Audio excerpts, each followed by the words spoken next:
Bom, gente, então, boa tarde, todos bem-vindos, né? Ainda tem gente entrando até a gente começar aqui. Antes de mais nada, eu quero agradecer, né? Já está virando uma tradição a nossa live mensal nesse horário, sábado, 5 horas da tarde. Então, a ideia é continuar enquanto vocês estiverem aí.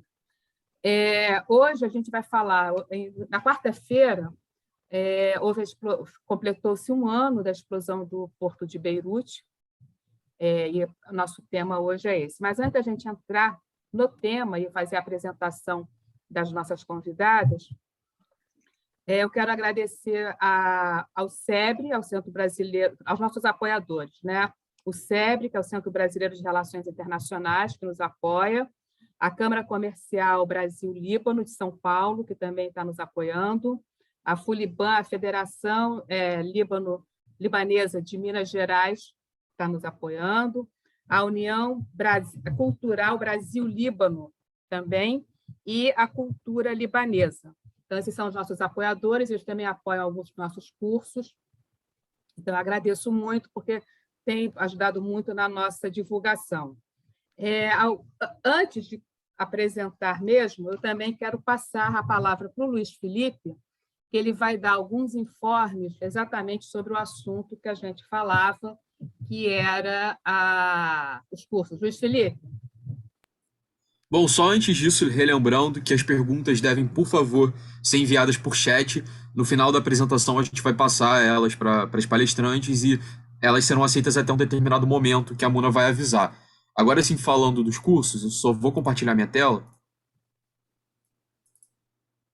E, bom, são esses os próximos cursos do Japão ainda nesse mês, né? Síria, do Império Otomano, a Ascensão de Hafez Assad, curso ministrado pela Monique e pela Muna, começa na próxima segunda-feira, dia 9, de 5h30 às 7h. Depois disso, Islã Medieval, começando na quinta-feira, dia 12, ministrado pelo Andrew, de 21h às 22h30. E depois disso, Memórias e Diásporas Libaneses e Armênios, curso ministrado pela Muna e pelo Heitor, que também está aqui presente. O curso começa na quarta-feira, dia 18. Ele também tem 4 aulas e ocorre de 7h30 às 9h. Eu vou mandar aqui no chat agora o link para que vocês possam também já fazer a inscrição diretamente para os cursos. Pelo Simpla, obrigada. E também lembrando, né, as perguntas elas são direcionadas ao pessoal que está identificado como apoio, que é a Monique, o próprio Luiz Felipe e o Heitor Loureiro, que se encontra aqui presente. Tá? Bom, então agora eu vou apresentar as nossas convidadas. Vou começar pela Karime, porque ela vai ser a primeira a falar.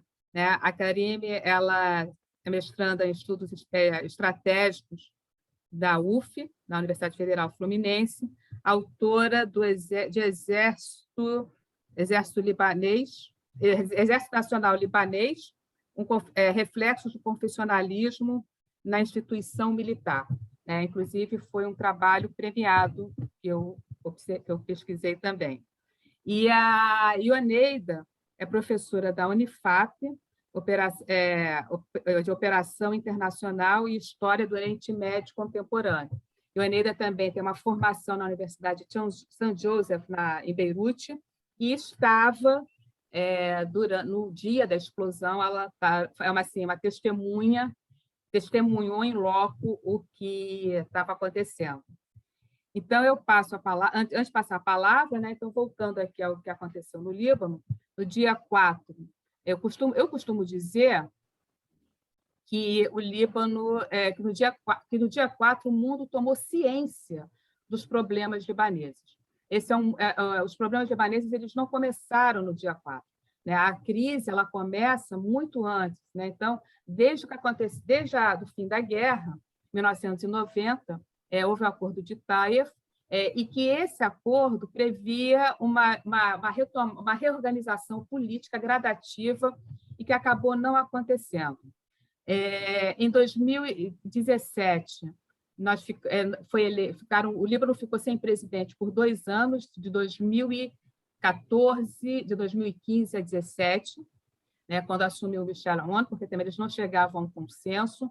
Lembrando que, como eu sempre digo também, o Líbano ele é dividido, são sempre os mesmos grupos políticos, é um Estado confessional, a organização política dele é, né, voltada a esse confessionalismo, baseado num censo de 1932, que não se atualiza.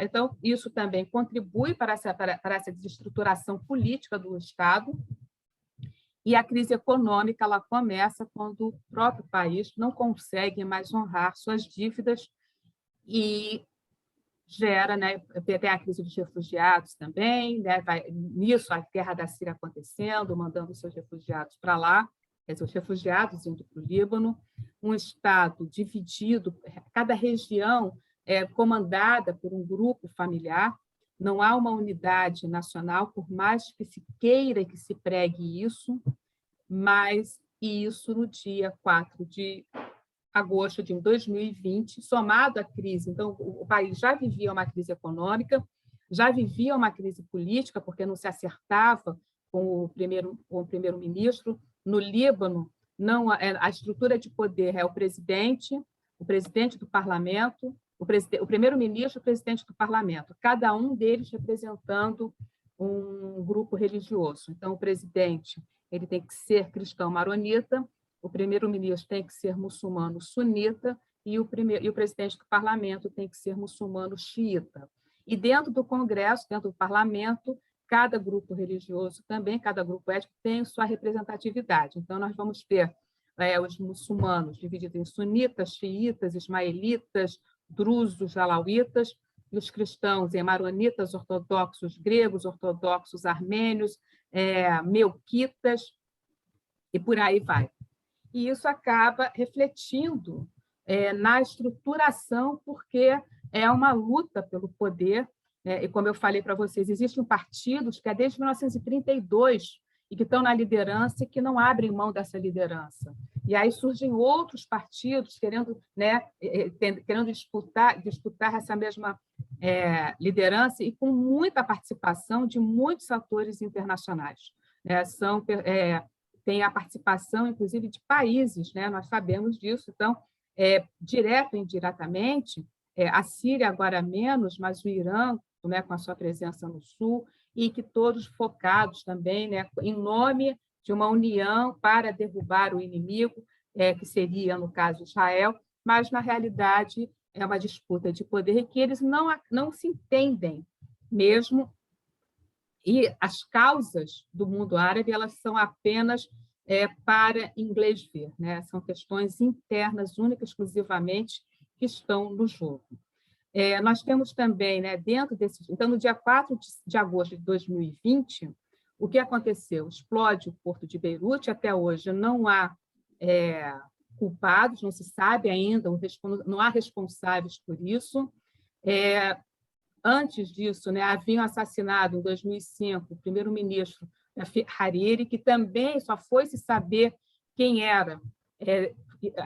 Na semana da explosão, sairia o veredito para saber quem tinha sido o culpado, e acabou atrasaram com receio de trazer mais problemas para o país, acabou saindo depois, foi uma ação individual de nenhum grupo, mas era uma pessoa ligada tudo indicava que era ligado ao Hezbollah, mas não foi o Hezbollah. Enfim, então, esse jogo dentro do Líbano, de um país que tem 10.422 quilômetros quadrados, mas são 10.422 quilômetros de problemas também. Cada região, são com as suas milícias também, como eu falei. O sentido de milícia não é como aqui, mas são grupos, né, armados que defendem as regiões. Bom, com isso, o que aconteceu? No dia 4, quando explodiu, somado à crise sanitária também. E, não sei, muita gente, né, talvez alguns se lembrem aqui, o que era pedido? Né, que quem quisesse ajudar, que não mandasse absolutamente nada para o governo, que ajudasse o Líbano através das ONGs, porque certamente essa ajuda não chegaria aos mais necessitados, né, a quem precisava. Além disso, essa explosão ela acirra essa crise econômica e hoje nós temos 54% da população empobrecida. O dólar a 16.500 liras cada dólar. uma inflação, falta remédio, falta comida. Agora, por outro lado, como também todo e qualquer outro país, a elite, nada acontece com ela. Então, eu tenho acompanhado os jornais que as pessoas estão passeando, estão indo para as festas, estão gastando, mas a maioria da população não está tendo acesso a absolutamente nada. Então, com esse quadro, né, meu papel aqui é contextualizar. Eu passo a palavra hoje quem é o convidado, eu não vou falar muito, né, as nossas convidadas, e a Karime, ela começa, e aí deixa eu só explicar a dinâmica, né? Cada uma vai falar seus 15, 20 minutos, para quem já participa das nossas lives, sabe como funciona. E depois a gente abre para as lives, para as perguntas, né? Vocês podem ir mandando para o pessoal de apoio que está aqui, e a gente lê, e a gente vai fazer seleção, se for a mesma pergunta ou pergunta parecida, a gente vai tomar a liberdade de pular, porque também nós teremos um horário para terminar. Então, a ideia são 15 minutos cada uma, vou botar 20 minutos cada uma, e 20 minutos para as perguntas, debate, no total, totalizando 1 hora, tá bom? Então, a gente começa agora, são 5h15. Karime. Obrigada, Muna. Queria agradecer a Muna e a todo o GEPOM pelo convite de estar aqui hoje, conversando um pouquinho com vocês sobre um balanço, né, desse 1 ano da explosão no Porto de Beirute, que é considerada uma das maiores explosões não nucleares da história. Então, muito obrigada desde já pelo convite. E eu já até coloquei aqui meu cronômetro, porque eu costumo me estender, mas eu vou tentar manter nos 20 minutos. A hora que você falou 15 minutos, eu já fiquei um pouco preocupada, Muna. Não, mas vou não me se preocupe, não, que eu te lembro. Então, tá bom. Então, pessoal, eu vou fazer um pouco dessa contextualização, né, do que antecede o que estava acontecendo no Líbano antes da explosão e o que veio acontecer nesse 1 ano depois. E é muito difícil para quem pesquisa Líbano, enfim, a gente falar do Líbano sem falar de ir para Império Otomano, né? Então, às vezes as pessoas perguntam, mas por que você acha que chegou a esse ponto? Aí eu fico, então, em 1860, e aí a gente volta para séculos, assim, né? Mas eu vou tentar me prender, né? Como a Muna já expôs, de forma geral, como que se organiza essa estrutura política no Líbano, que vem do Império Otomano, é por isso que a gente sempre volta para lá. Eu vou me atentar no século XXI, vou tentar me manter no século XXI, considerando, então, que é um Estado que a gente chama de um Estado sectário, a organização dele é sectária. E esse sectarismo, e o que eu entendo como sectarismo, né? É um conjunto de relações sociais que funcionam a partir da politização das comunidades religiosas. Então, é importante a gente destacar que os conflitos que acontecem, eles não podem ser entendidos como um conflito entre as comunidades religiosas, até porque essas comunidades, elas não são homogêneas, né? Não são todos que pensam da mesma forma, não é todo cristão que vai pensar da mesma forma, nem todo muçulmano xiita que vai, enfim, né? Nesse sentido. No entanto, existe a politização dessas comunidades. E aí a disputa, né, e os conflitos que acontecem, eles são majoritariamente por causas políticas. Então, como a Muna bem lembrou, né, em 2005 a gente ocorreu o assassinato do Rafik Hariri, primeiro-ministro muçulmano sunita, que era um dos maiores representantes dos sunitas no Líbano. Então, ele era uma liderança, né, como eu posso dizer, muito respeitada, enfim, com muitos apoiadores e uma base social muito consolidada na comunidade sunita. E aí, o seu assassinato em 2005 faz com que surjam no Líbano 2 blocos de coalizões, o que a gente chama de o bloco 14 de março, que vai ter como principal protagonista ali o Hezbollah, e o bloco 14 de março e 8 de março. Um vai ter como principal protagonista o Hezbollah e o outro partido do Hariri Filho, né, que era o atual... Não sei nem mais classificar como que o Hariri está na situação do Líbano, porque ele foi, ele voltou, ele foi, ele voltou, e agora ele foi de novo.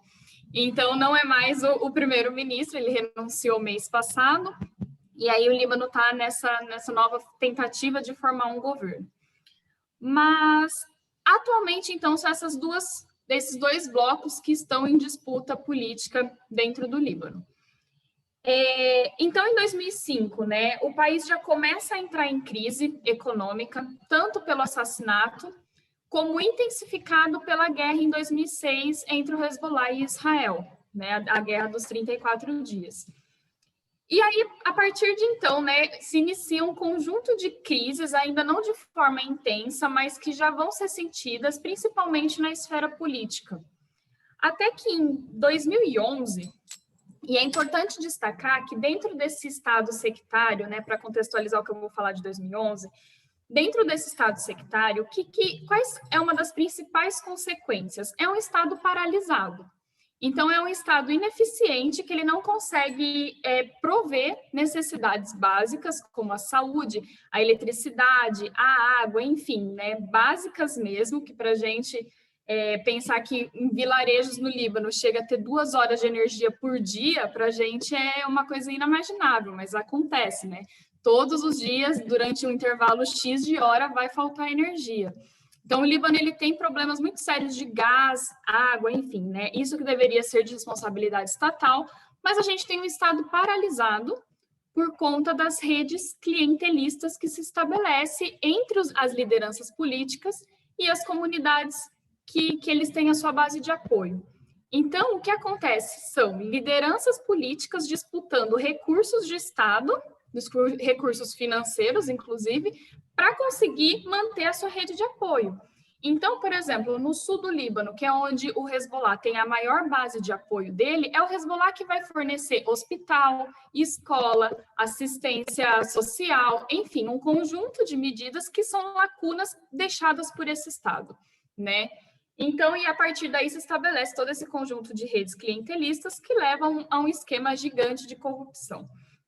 Mas, em 2011, o que acontece? Né? Temos a conhecida por nós como Primavera Árabe. E a Primavera Árabe, embora as manifestações que ocorreram no Líbano naquele momento não ganhasse uma grande repercussão e nenhuma força tão grande igual nos outros países árabes, em que teve mais destaque, o Líbano ele foi fortemente atingido porque em 2011 é quando se inicia também a guerra civil na Síria, né, decorrente desse processo. Então, uma massa muito grande de refugiados vão para o Líbano, e aí eu sempre gosto de destacar que é o mito, né, a falácia da crise de refugiados na Europa, vinda da guerra na Síria. Porque a guerra na Síria, a massa de refugiados ela vai atingir principalmente os países no entorno, e não a Europa.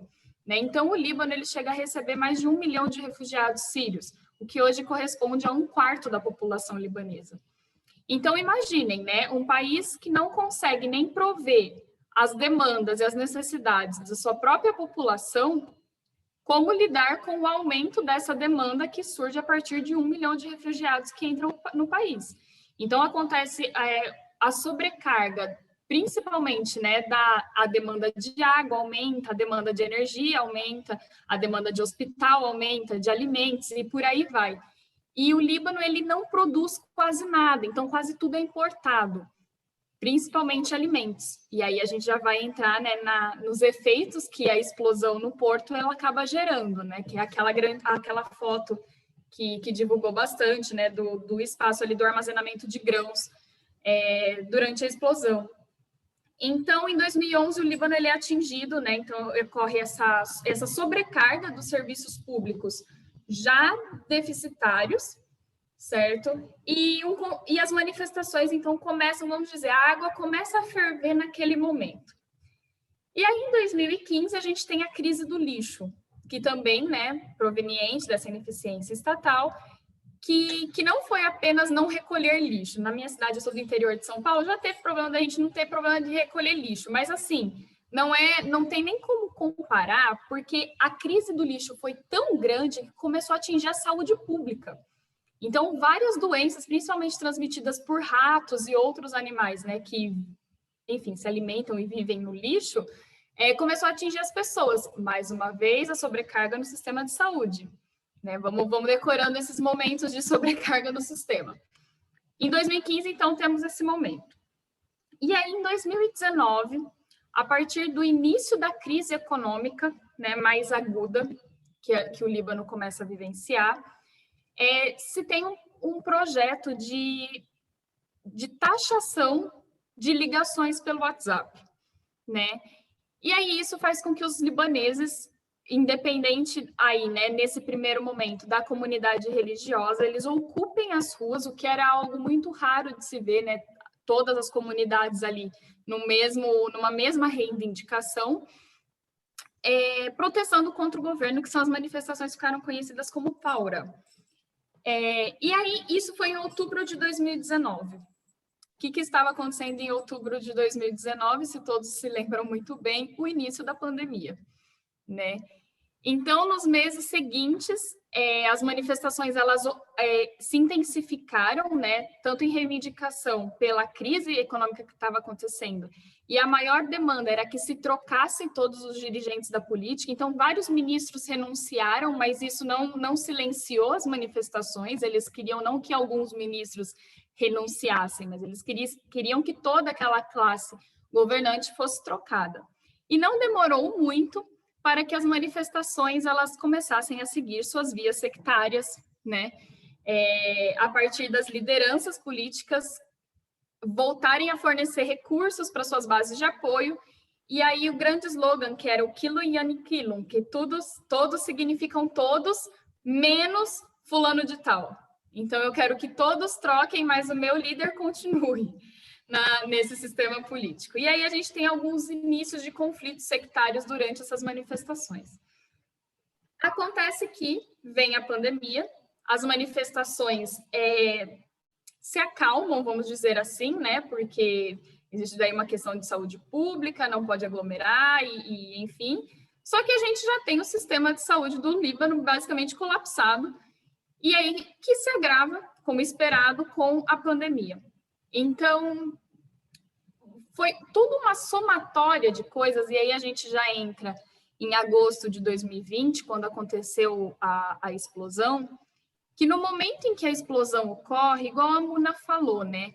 A primeira percepção que tivemos era de que foi a cereja do bolo, né? Então, o que a gente analisava naquele momento da explosão era que, na verdade, a explosão, se a gente fosse olhar o efeito simbólico dela, a gente pode dizer que ela explodiu o processo de ebulição no Líbano que estava acontecendo já há muito tempo. No entanto, hoje, né, apenas um ano depois, na verdade, a gente observa que não foi a cereja do bolo. Talvez tenha sido o glacê que fica no meio do bolo. Não sei ainda analisar onde está no bolo esse processo da explosão. Porque, como libaneses, a gente vê que o poço sempre o fundo fica um pouco mais longe do que a gente imagina que ele esteja. Então, em 2021, né, já falando em 2021, a gente tem então a explosão, que a Ioneida vai falar brilhantemente bem, porque ela é a testemunha ocular do que aconteceu, né? Mas falando desse um ano depois e as investigações, aí entra a questão, né? Que investigação? Porque as investigações foram todas paralisadas exatamente por essa mesma classe governante que se apropriou do direito de impunidade. Então, se eu não posso, né, eu recorro ao meu direito de impunidade, eu não posso ser punido por algo, como que eu vou investigar alguém que não pode ser punido, né? Existem alguns, hoje, relatórios feitos por organizações externas, então não feitas no Líbano. Opa, desculpem. Que eu vou mandar aqui no chat para vocês o link, que essa foi a última investigação que eu li, e que está bem completa, assim, são muitas páginas, talvez dê umas 100 páginas, eu não sei, porque está na internet, então... Mas, para quem se interessar em acompanhar, assim, ver mais dados, mas assim, né, nomes exatamente dessa elite política, que sabia do armazenamento, que sabia dos riscos há anos que aquilo estava gerando e não fez absolutamente nada, né? Então, a negligência dessa classe governante, que não está conseguindo ser julgada porque está usufruindo do seu direito de impunidade. Então, a gente tem novamente um Estado paralisado, né? As pessoas, agora no aniversário de 1 ano, tomando as ruas de Beirute, exigindo justiça, né? Culpando essa classe política, que realmente é a classe culpada, porque sabiam que estava lá armazenado em situações, né, não favoráveis, corria o risco de se explodir e optaram, né, por não fazer nada com aquilo. Então, a gente tem esse processo, a crise econômica do Líbano chegando no seu pior nível, inclusive nem durante a Guerra Civil de 15 anos o Líbano teve uma crise econômica tão severa igual está vivendo agora. Cenários que antes eram imagináveis, assim, no Líbano, como, por exemplo, pessoas procurando comida no lixo, hoje já é um cenário mais comum de se ver. E a gente sabe que a partir do momento, né, historicamente isso, a partir do momento em que a gente tem pessoas com fome, a gente tem tensões se aproximando, porque as pessoas já não têm mais muita paciência, né? Essa que é a questão. Essa semana foi uma semana, eu até conversei com a Muna sobre isso, é uma semana que eu fiquei imersa nas coisas, né? Até porque minha própria família está no sul do Líbano e a situação na fronteira começou a ficar tensa. Não bastando a situação na fronteira, conflitos sectários acontecendo também. Então, todos os nervos aí, né, à flor da pele, como a gente imagina, nesse decorrência de crises.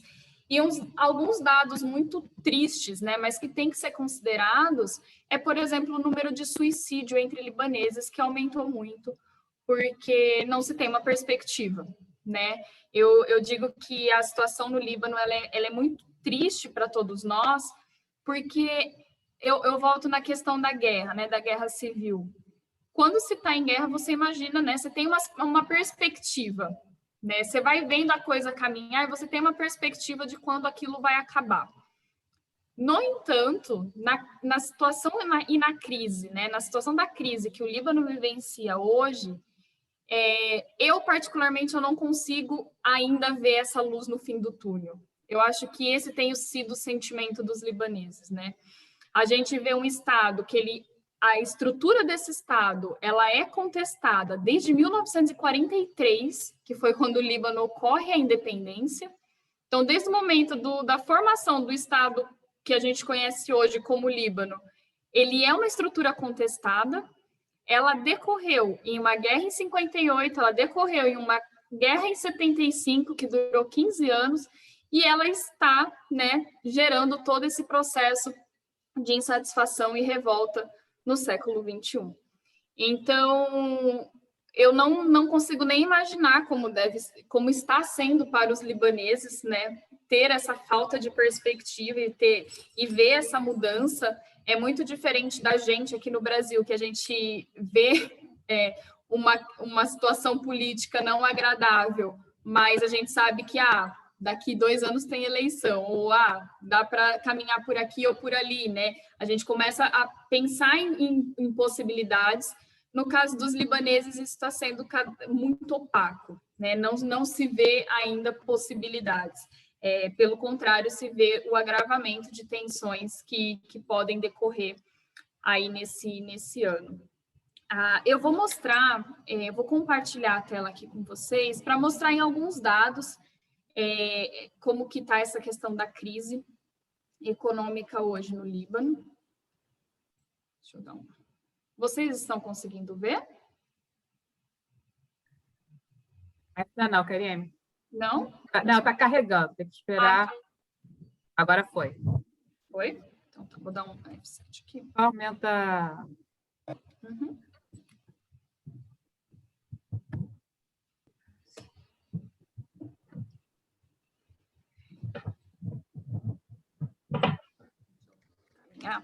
Esse daqui foi, eu apresentei sobre isso num congresso que eu participei esse mês.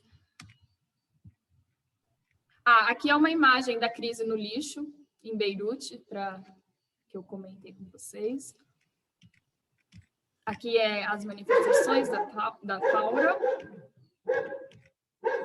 O que a Muna comentou, né, como que os ricos têm lidado com a crise no Líbano. Então, eles se refugiam nos resorts das montanhas. Essa é uma matéria do UOL.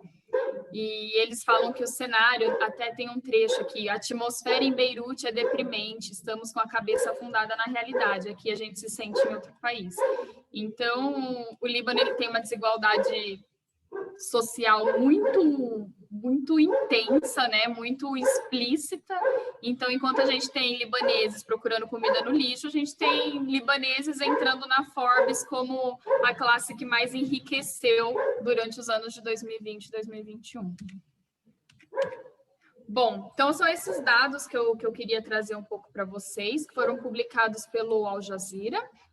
Então, aqui o poder de compra, né? Em 2019, em 2020 e em 2021, quando a lira chega a em torno de 17 mil, $1, né, equivale a 17 mil. Para vocês entenderem mais ou menos como que funciona, o Líbano ele tinha um esquema de dolarização fixa, não é cambial igual é aqui no Brasil. Então, assim, por anos, $1 equivalia a 1.500 liras. E aí, de repente, a gente tem, né, uma inflação que estoura durante esses anos. E aí, hoje, se eu não me engano, mês passado, $1 chegou a equivaler a 22 mil liras. Então, aqui um pouco do poder de compra. O aumento, né, no preço dos produtos, comparado com 2019. Então, imagina, se em 2019 as pessoas já estavam ocupando a rua por uma crise econômica, né? Isso só se intensificou após a explosão. Aqui é a concentração de renda. O aumento da pobreza. Dados atualizados estimam que em torno de 78% da população libanesa hoje esteja na zona de pobreza. E aqui foram alguns dados sobre a Covid que eu peguei no site do Ministério do Líbano. E foi isso, então, pessoal, que eu preparei um pouco para apresentar hoje. Deixo o meu contato também, né, para a gente trocar informações ou, enfim, né, estou à disposição. E agradeço mais uma vez o GEPOM pelo convite de estar aqui. Obrigada, Karine. Muito clara, né, explicitou bem os problemas. Como você bem falou, nós libaneses, a gente se ressente até muito mais, porque a gente sabe como é que a vida é lá, a gente tem, né, essa relação forte, mas parabéns porque você conseguiu, né, assim, esse olhar crítico. E uma coisa que eu sempre digo, a sociedade civil libanesa, em 2019, eu ainda tive a esperança que ela fosse se organizar. Mas ela, em 2020, também, logo depois da explosão, naquelas manifestações, havia um movimento aparente, mas eu acho que você definiu muito bem, lá tudo é muito opaco. Então, infelizmente, a gente não tem muita perspectiva. E aí agora eu passo para a Ioneida, que vai nos falar também, nessa percepção em loco, até que ela teve. Ioneida está online? Tá. Estou online. Estou cronometrando aqui. Posso começar? Bom, gente, primeiramente, muito obrigada pelo convite ao GEPOM. Obrigada às pessoas que estão participando também, igualmente, se interessaram pelo tema. Eu não vou fazer o mesmo tipo de abordagem que a Karima fez, né? Vou falar um nível um pouco mais pessoal, inclusive eu vou abrir para vocês algumas percepções erradas que eu tive, em razão, digamos assim, do clima político, das influências, da situação que a gente enfrenta no dia a dia, seja na crise econômica, que eu comecei a assistir a partir de 2 anos que eu estava lá, eu comecei a me tocar, digamos, do que estava acontecendo, porque como estrangeira e começando o mestrado na universidade, assim, estava vivendo, digamos assim, uma vida cor-de-rosa, morava em Axerafir, que é um bairro cristão, considerado de classe média alta no país, inclusive assim, com alguns apartamentos milionários e tal, e assim, a 1,6 quilômetros do porto de Beirute. né? Então, a Karima colocando essa experiência econômica, a gente começou a perceber aos poucos a falta de alguns produtos alimentícios, mas foi uma coisa assim bem devagar, né? Sobretudo, a gente tinha uma vida muito interessante, uma vida noturna muito agitada, muitos restaurantes. O Líbano vive, não produz nada, como ela falou, importa tudo, e tem a sua receita do turismo, serviços prestados e a diáspora. Não dá para negar. Então, quando é que começa o problema? Dólar começa a desaparecer e, sobretudo, essa questão que começa a Revolução de 19 de outubro, que até virou, 17 de outubro, perdão, que virou meu tema de pesquisa também, ela falando assim, vem um flashback das coisas acontecendo, né? Chamar de Revolução do WhatsApp, quem punhou isso aí foi Robert Fisk, né? O escritor de Pobre Nação. Ele foi parar lá em Beirute, foi uma das últimas reportagens que ele fez em vida, né? E a louca aqui saiu atrás para ver se achava, né? Quando viu. Mas assim, eu peguei aquela primeira parte, se vocês me permitem, né, voltar um pouquinho assim no tempo, e foi quando eu realmente descobri o Líbano. Primeiro, bateu o medo de fazer um doutorado, que eu percebi que eu não entendia nada de história do Líbano, nada de Oriente Médio, inclusive senti medo antes de chegar, de sabe, como é que ia ser a minha vida naquele país. Na época, eu casava com uma pessoa que trabalhava lá, estava casada com uma pessoa que trabalhava lá, e aí foi primeiro o encanto, né, que você conhece aquele país maravilhoso, mediterrâneo, que tem as 18 confissões, todas vivendo em harmonia, isso te passa, né? É interessantíssimo, até o medo do Hezbollah, assim, que você ouve o tempo inteiro, diminuiu bastante, mas o ano de 2019, sobretudo em outubro, realmente me fez mudar essa perspectiva, virou meu assunto de dissertação de mestrado. Quando veio a crise do Covid, eu achei, meu Deus do céu, perdi o meu objeto de estudo, porque a rua esvaziou. Mas você volta para trás, desde o assassinato do Hariri, né, depois a crise do lixo, né, criação de organizações da sociedade civil. Eu não sei se eu perco totalmente a minha esperança em relação ao Líbano, e vocês que são libanesas, né, vocês têm ligação. Mas o Líbano, para mim, é assim, uma espécie de caixa de Pandora, se vocês me permitem se viajar um pouco, né, que sai todos os males do mundo quando se abre, a fome, a peste, a guerra, a divisão, o ódio, o preconceito, o inimigo externo, tudo que você imaginar. E, por último, sai a esperança, né, para você ficar naquele looping eterno. Então, essa sensação que eu tenho. Quando eu vi as fotos agora do triste aniversário do 4 de agosto, eu fiquei assim, meu Deus, por que essa gente não consegue mudar? Né? Porque é muita gente. Eu vou pedir para o Felipe colocar umas fotos, que depois eu vou acabar voltando a falar um pouco também do protesto, né? Mas aqui, quando chega justamente, essa aqui é uma visão privada, assim, eu peguei, inclusive, até do meu Instagram, porque tem comentário das pessoas, assim, eu não sei se eu cheguei a compartilhar com ele, mas isso aqui não é a visão da explosão, tá? Isso aqui foi 37 dias depois, aconteceu um segundo incêndio, a gente temeu uma segunda explosão, né, com aquelas proporções, mas foto do dia eu não tenho como, porque, enfim, não tem nem como, eu não achava nada no dia da explosão. E para chegar na explosão em si, né, eu vou continuar falando um pouco do contexto que eu vivia.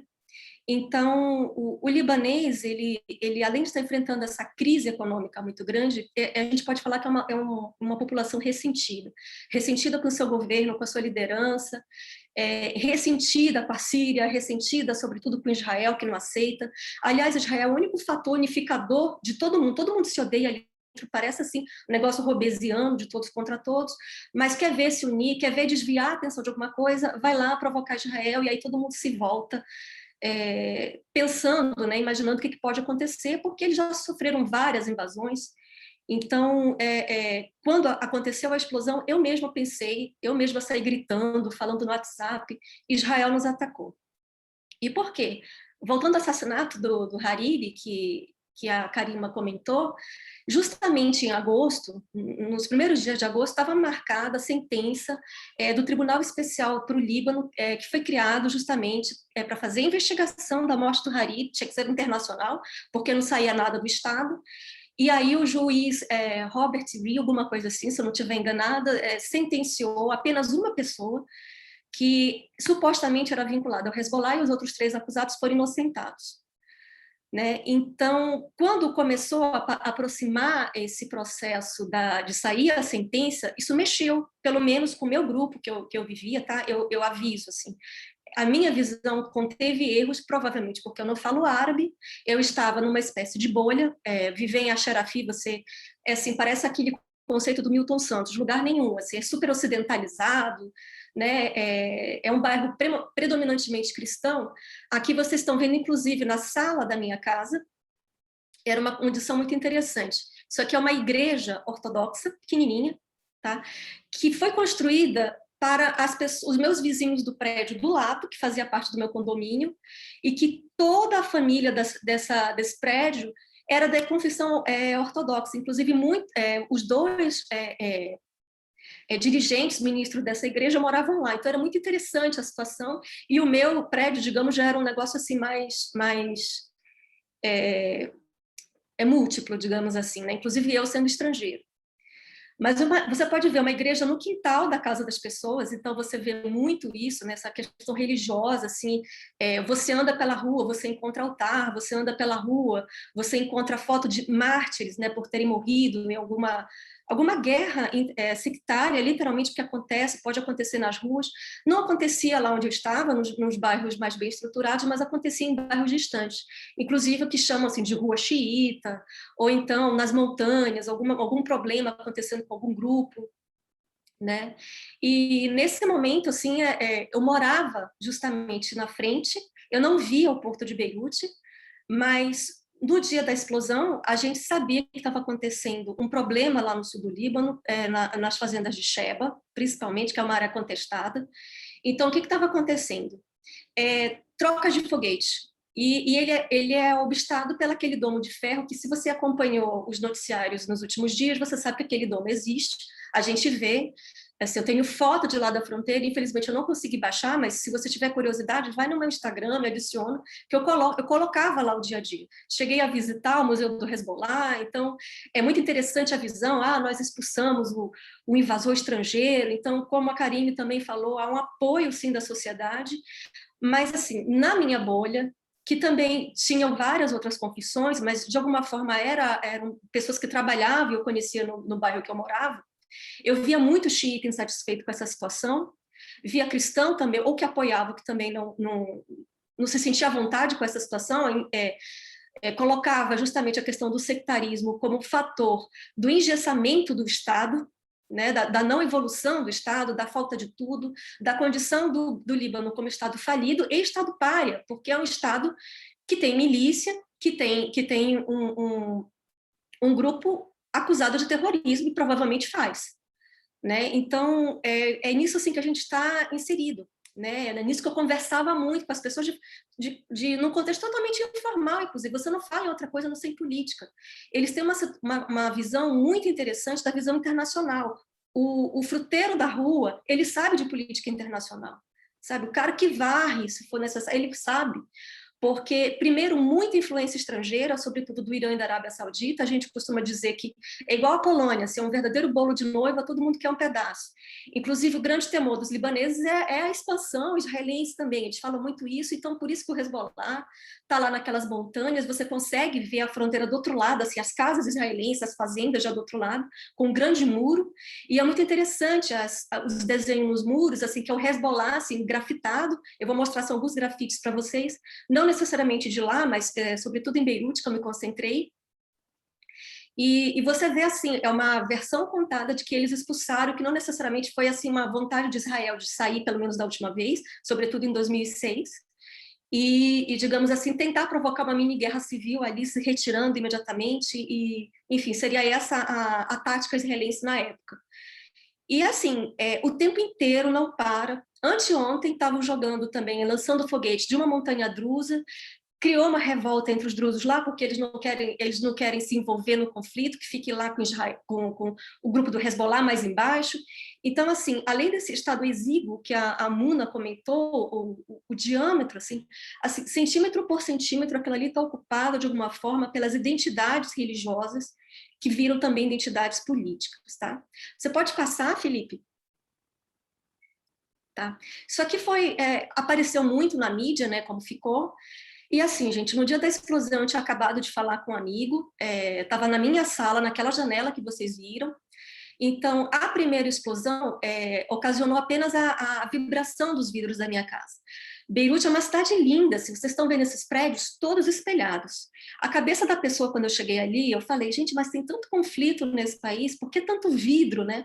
Assim, é pensamento que passa na hora na cabeça e agora, assim, infelizmente fez um sentido, né? Então, quando eu estava lá, a explosão aconteceu, eu estava justamente na sala, as pessoas da minha casa estavam em outros lugares, e aí eu vi o vidro vibrando, como estava acontecendo o problema. Ia ter o julgamento, a sentença do julgamento da morte do Hariri pai. Estava acontecendo mais uma briga lá no sul do Líbano, que acontece o tempo inteiro. Nessa semana também antecederam, sempre acontece o tempo todo, mas eu fiquei mais atenta e realmente pude confirmar que o barulho de avião que eu ouvia não era porque o avião comercial passava ali na frente da minha casa, digamos assim. Dava para ver que eu também vi o Mediterrâneo. O que estava acontecendo eram caças israelenses passando. Todo santo dia eles invadem o espaço aéreo libanês sem a menor cerimônia. Tá? Então você fica com aquilo ali começa a te enervar, né? E quando aconteceu a explosão, eu saí já na primeira, eu não sabia o que estava acontecendo, que era o porto que estava pegando fogo, né? Pelo menos no início. E aí eu vi o céu todo rosa, foi a primeira explosão, e fui avisar, quando eu gritei assim, Israel está atacando o porto, né? Veio a segunda explosão atrás de mim, gente, que aí, sabe, parece coisa de cinema mesmo, assim, foi o barulho mais alto que eu ouvi na vida. Eu não sei como é que eu não sou surda hoje em dia, porque é um negócio assim no teu ouvido que você fica completamente perturbado, e eu me lembro de ver uma porta de quase 30 quilos voando na minha direção como se fosse um pedaço de papel. As pessoas que estavam na casa, ninguém, graças a Deus, foi atingido, os meus gatos se salvaram, e os bichinhos assim traumatizados passaram 32 horas com as carinhas enterradas assim no lençol, assim no guarda-roupa que sobrou, porque eles não sabiam o que tinha acontecido, e eu mesmo ficando atarantada, né, sem saber direito o que aconteceu. As pessoas começaram a me ligar e inclusive o irmão falou, olha, parece um ataque nuclear, aquele cogumelo. Você chegou a ver? Eu disse, não, eu já estava saindo, acho que aconteceram 2 explosões que eu tinha visto, eu acho que foi Israel que atacou. E aí, gente, um monte de fake news, assim, montagem de míssil caindo, você olha, gente, mas que coisa, que montagem mal feita, tal. Então, assim, por muito tempo eu não sabia o que tinha acontecido. E o que eu posso dizer, assim, para até começar a terminar a questão da experiência, é falar das pessoas, assim, porque aquilo foi o que mais me chocou naquela famosa resiliência, assim, que é atribuída ao libanês, que ele está saturado já, pelo menos o cidadão comum, de ser chamado de resiliente, de dizer que essa cidade de Beirute 1000 vezes é destruída, 1000 vezes é morta, 1000 vezes ela ressuscita. Inclusive, a Fênix é um mito da Fenícia, né, que é esse povo antigo que detém essa identidade também, em tempos de idade antiga. Então, eles estão assim cansados disso, mas eles reagem exatamente assim. Um povo habituado a esse tipo de ataque. Beirute já foi destruída muitas vezes. Então, eu tenho um amigo fotógrafo, depois posso colocar para vocês, pedirem para vocês seguirem, são sugestões. E então ele falou, como ele é xiita, nasceu no sul do Líbano, começou a fazer fotografia a partir, quando era bem, assim, quase adolescente, ele fotografava os conflitos. Ele agora se mudou para Beirute, inclusive casado com uma brasileira.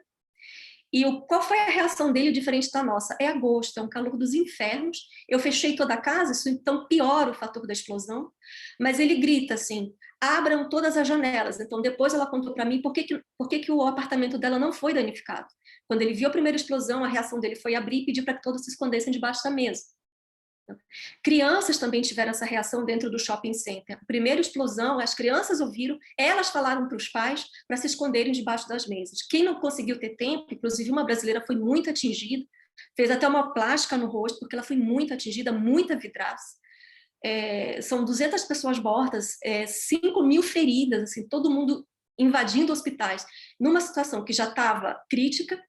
E assim, gente, bairros e bairros destruídos, 300.000 deslocados. A minha vizinha do lado, eu acredito que ela seja muçulmana, porque eu via lá, eu via assim da janela da frente, eu via ela fazendo o jantar do Ramadã, era uma coisa linda, assim, sabe, família reunida, eu em estado de pânico, gritando. A única coisa racional que eu consegui dizer para as pessoas, e inclusive para os vizinhos que estavam se movimentando, não peguem elevador, desçam de escada, que pode ter incêndio, pode ter um outro bombardeio. Eu também falando isso, e as pessoas gritando lá, Israeli, Israeli, ou então gritando Allahu Akbar na rua. Né? Então eu falei, gente, a guerra santa, o que vai acontecer? Né? Não sabia, não entendia que, na verdade, também pode significar, a Munda, você fala, quem fala árabe pode dizer, né, também pode significar que Deus me acuda. As pessoas atarantadas, assim, ensanguentadas no meio da rua, e eu vendo aquilo ali, tudo das minhas janelas, né, que dava tanto para o porto quanto para a rua Elias Sarkis. Assim, tinha farmácia, supermercado, tudo destruído, assim, não sobrar nada, e as pessoas enlouquecidas andando no meio da rua, sem direção. Tá? Então, hospitais ficaram lotados, assim, chega assim a provocar de novo, porque vem essa lembrança novamente, né? Mas esse desespero ficou na minha cabeça. Mas, gente, assim, sem brincadeira, 1 hora depois, a minha vizinha do lado começou a varrer e limpar a casa. Começou a dar ordem lá, eu só via ela gesticulando lá, vai limpar a casa. Ela limpou a casa inteirinha, fechou o apartamento e foi para as montanhas, que é literalmente corra para as montanhas. Isso faz muito sentido no Líbano. Sai de lá da capital e vai para bairros mais distantes, casas de veraneio nas montanhas. Então, você pode esquiar no Líbano, eles gostam muito de dizer, né? Nas montanhas nevam, e no mesmo dia, se você desce, você vai para o Mediterrâneo, você consegue nadar, porque o clima pode variar muito, então eles gostam muito de dizer isso. Tá?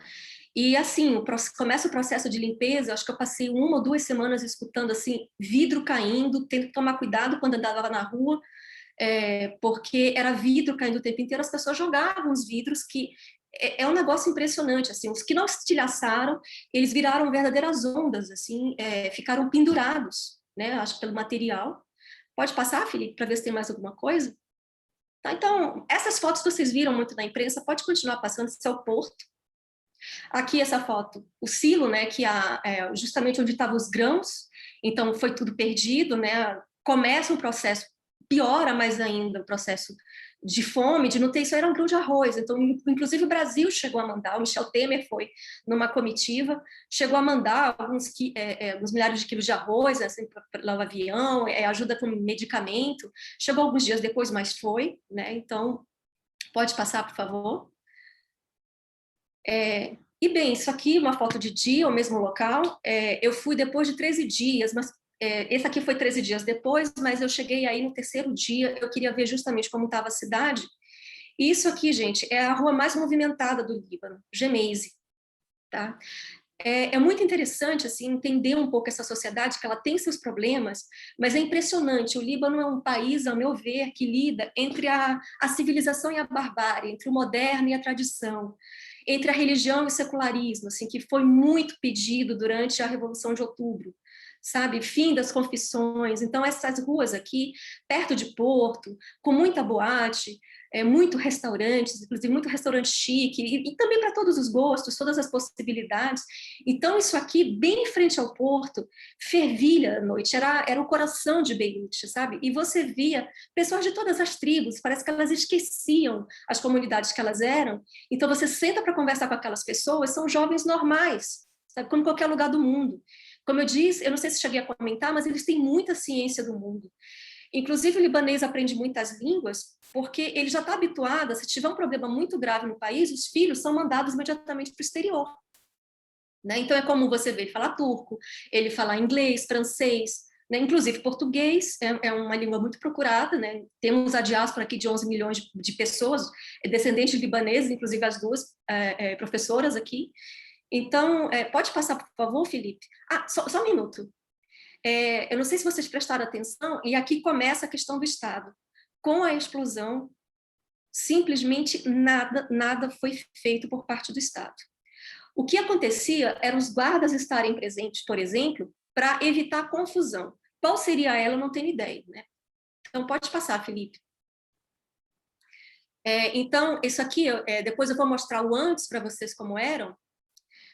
E também uma coisa que me chamou muita atenção desde a época da Revolução de Outubro, 17 de Outubro, como eles chamam, ou se isso não é uma revolução, né, como aconteceu na Revolução do Cedro, porque a gente não sabe ainda o que vai acontecer, é futurologia mesmo, né, como é que esse povo vai se ater diante disso, mas isso aqui é muito importante, são críticas feitas aos líderes, independente, eu não consegui achar a foto que tinha do Nasrallah, né, que é o líder do Hezbollah, mas ele foi criticado, o presidente foi criticado, pelo menos no início no processo da Revolução em 2019, essa ideia do secularismo, de um Estado que faz uma accountability, né, a transparência mesmo, disse, olha, a gente quer um Estado moderno, chega disso.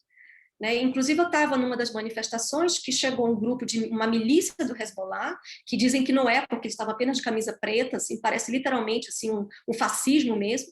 Eles atacavam as pessoas no meio das manifestações, sobretudo numa manifestação que falava, olha, é necessário fazer um outro tribunal para as questões de guerra, da guerra civil, que isso nunca foi resolvido. Os culpados que fizeram a guerra do Líbano de 75 a 1990 foram os mesmos que decidiram como seria o sistema político libanês, como seriam as divisões, os votos, e, enfim, esse sistema de clientelismo que é gerado a partir daí, corrupção, faz com que o país fique totalmente parado.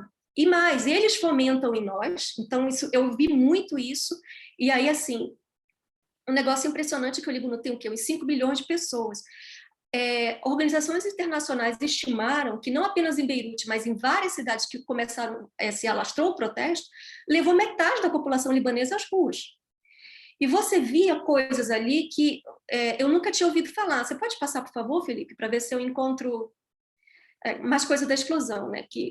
Mas mais adiante, por exemplo, pedir direitos civis aqui. A rua antes, né, tentando já ser restaurada, então é caractere traditionnel em francês, né? Então eles colocaram aqui resilientes.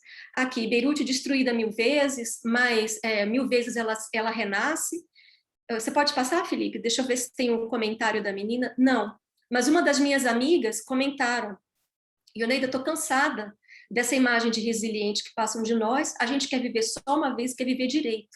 Então, assim, esse garotinho, grandes responsabilidades no poder, grandes responsabilidades, né? Se você tem muito poder, grandes responsabilidades. Isso aqui é a marcha das mulheres, que as mulheres, por exemplo, no Líbano, têm muito menos direito que os homens. Por exemplo, a nacionalidade não pode ser passada pelas mulheres, então elas querem o direito de passar a nacionalidade para os filhos, salários iguais, tratamento igual, porque até na Constituição libanesa é até interessante dizer, em que pese todo esse contexto histórico de trazer essas divisões religiosas, desde a Mele, né, que a gente do Mele, desse passado otomano, você vê na Constituição que todos são iguais perante a lei. Então, eles simplesmente querem isso, né? Evitar casamento forçado, não casar mais com estuprador, conseguiram... Tem algumas coisas no Líbano que andaram, pelo menos dentro da lei, que você vê que a pressão social deu certo. Então, você vê... Eu participei dessa Marcha das Mulheres, uma coisa emocionante. Pode passar, Felipe, por favor? Então... mais uma vez, assim, eu gostei, eu me chamava muita atenção a presença feminina, então você vê, assim, eles se reuniram, pelo menos a princípio, nessas manifestações, isso falando de 2019, parecia que o Líbano ia ter jeito, realmente isso que ela comentou, parece que as coisas iam mudar. Assim, você saía dessa manifestação achando que seria possível mudar o mundo e mudar pelo menos aquele país. Então, eles dizendo, fim do sectarismo. Teve gente que nunca tinha visitado uma cidade que tinha uma maioria religiosa diferente, passou a fazer. Tinha um tal de um ônibus da Revolução que levavam os libaneses em locais que nunca tinham ido, por questões, problema mesmo com milícia, identidade. Então, essa ideia da nação, ele dizendo, essa é a bandeira que a gente quer. Nesse momento, aqui atrás tem um cinema desativado, né, que ele foi totalmente um cinema-ópera que foi desativado desde o tempo da Guerra Civil. Uma coisa que aconteceu nessas manifestações, a população tomar conta da cidade.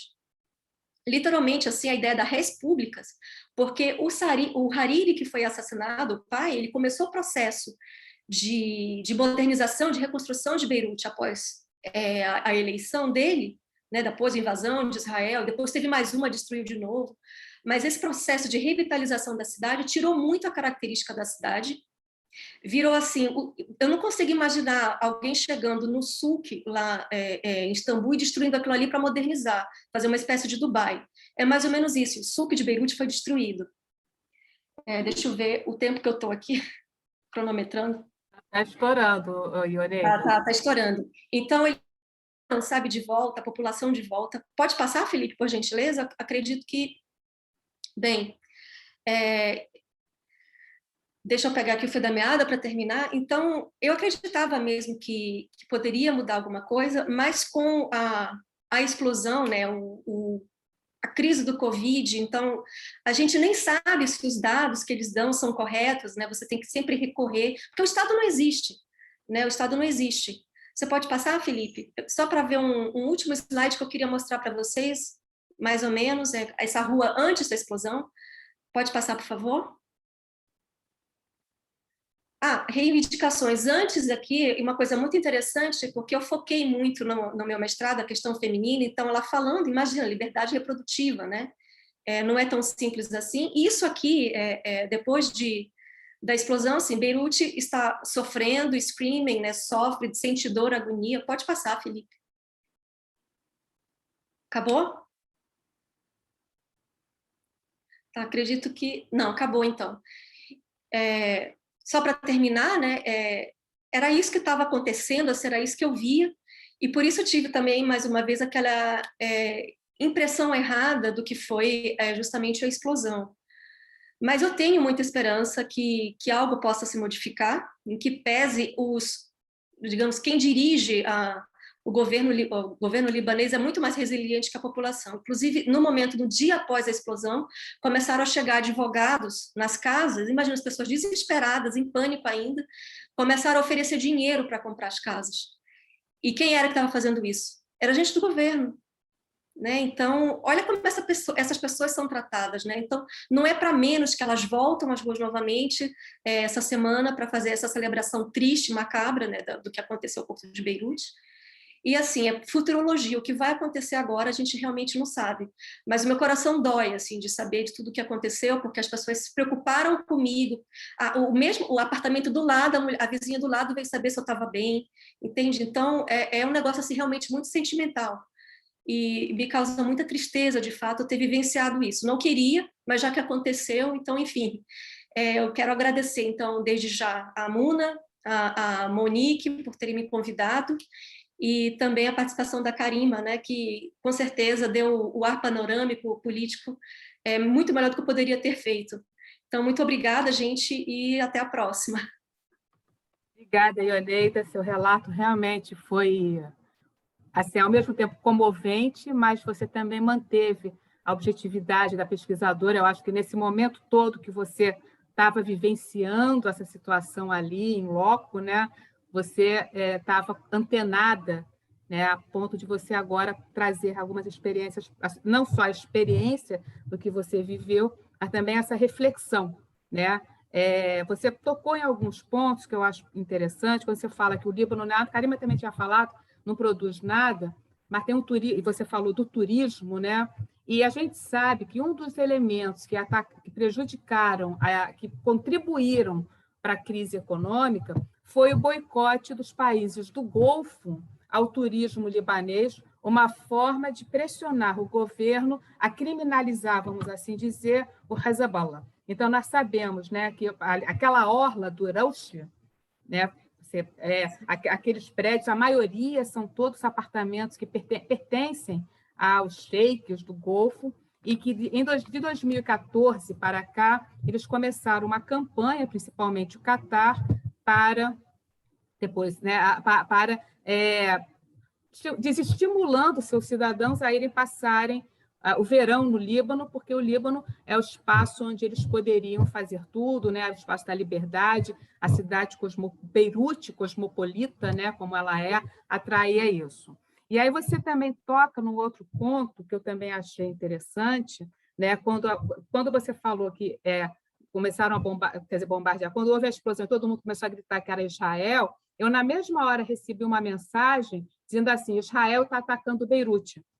E durante muito tempo, assim, a gente ficou realmente sem saber. Né? Eu aqui, imagino você lá, né? E as pessoas dizendo, aí começam as teorias da conspiração, os mísseis caindo, aí todo mundo começou a ver míssil cair, quando depois a gente viu que não era bem assim. E quando você fala também da questão da diáspora, e eu acho muito interessante isso também, porque nós sabemos que hoje a diáspora libanesa no mundo inteiro ela é grande, né? Então são vários momentos da diáspora, que começa no século XIX, não só no Brasil, para os Estados Unidos. Depois nós temos um outro momento, durante a Guerra Civil, há uma diáspora grande para o Canadá, uma diáspora grande para a Austrália. E é graças a esses diaspóricos que ainda as famílias conseguem se manter, porque essa diáspora tem ajudado muito. A gente tem visto movimentos nascendo dos organismos, né, dos órgãos, das instituições diaspóricas, num movimento muito grande de tentar ajudar o Líbano, e todos muito conscientes em relação às questões políticas, né? As questões não é para dar para o governo, mas é sim para ajudar a população. E aí me chama a atenção, e eu falei isso outro dia, numa live que eu participei, que você mostrou aí a foto, quando explodindo o porto de Beirute, sobreviveu, permaneceu intacta a estátua do imigrante. Né? É muito interessante isso, porque é como se fosse assim, né? Eu vejo ali, né? É a metáfora da resiliência libanesa. Eu acho que se hoje o libanês ele é resiliente, é por conta também dessa presença, dessa força que a diáspora manda. Né? O Líbano é um país onde as pessoas imigram, mas elas continuam libanesas e passam isso muito conectadas. E é uma coisa interessante, eu estudo aqui imigração, e eu vejo que os netos, é uma coisa impressionante, muitas vezes os netos eles vão buscar mais vínculo do que os próprios pais, né? Eles buscam essas raízes. E não por acaso. No momento da explosão, né, logo após, eu mesma participei de uma campanha, né, que eu saí divulgando. Gente, comprem de lojas libanesas, de restaurante libanês, porque eles mandam direto para as famílias. O governo não vai fazer nada, gente. Antes da Revolução de 17 de outubro, estava acontecendo incêndio, como vocês estão vendo agora, né, em todo o Mediterrâneo. O governo não tinha condições de apagar o incêndio no país. Então, isso também provocou, né? E veio essa taxação do WhatsApp, que o Robert Fisk chamou de revolução do WhatsApp, né? Tem gente que gosta ou não, mas você vê assim, tudo são eles se virando por eles mesmos. Assim, é uma ausência total do Estado. Total, então, o Estado abandona os civis saíram para apagar fogo, morreram, sabe? Então, é muita coisa acumulada. E essa explosão, infelizmente, foi a cereja do bolo macabro, como falou a Karima, né? E a gente ainda não sabe o que ainda vem por aí. Né? Isso que eu quero falar, é o glacê, né? É o glacê. No primeiro momento era cereja, agora é o glacê. Agora é o glacê. No Natal passado, eu estava em Axarafi também, num apartamento mais alto, e Israel bombardeia o porto de Taurus, acho que é esse o nome da cidade, na Síria. Os mísseis passam em cima da gente. E quando eu vi aquilo ali, aquele barulho, eu vi o míssil vindo na direção da gente, porque eles são teleguiados, eles mudam de direção.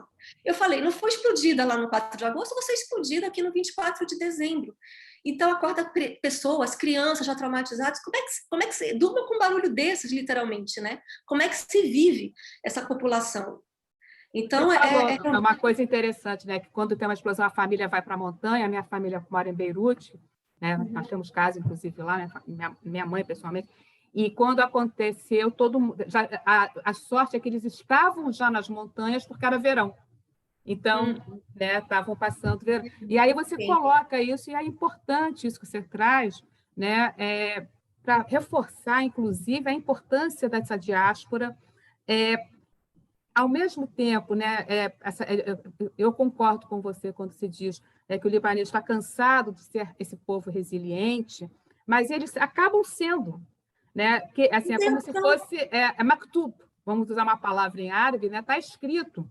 E eles conseguem renascer. Né? Beirute, com 5 mil e poucos anos de história, passou por incêndio, maremoto, né? Destruições de guerra, e está aí. Né? A última foi a Guerra Civil, a Guerra de 2006. Então, eu achei muito interessante E essa sua experiência, ela reforça com tudo que a gente está falando, né? Você, né, é interessante como você se manteve esse olhar de historiadora, de analista, né? Trazendo para poder realizar o que estava acontecendo. Então, quero parabenizar e agradecer a sua participação, agradecer também, de novo, a participação da Karime, e vamos abrir as perguntas, eu acho que já temos algumas aqui. Luiz Felipe, você vai passar para mim?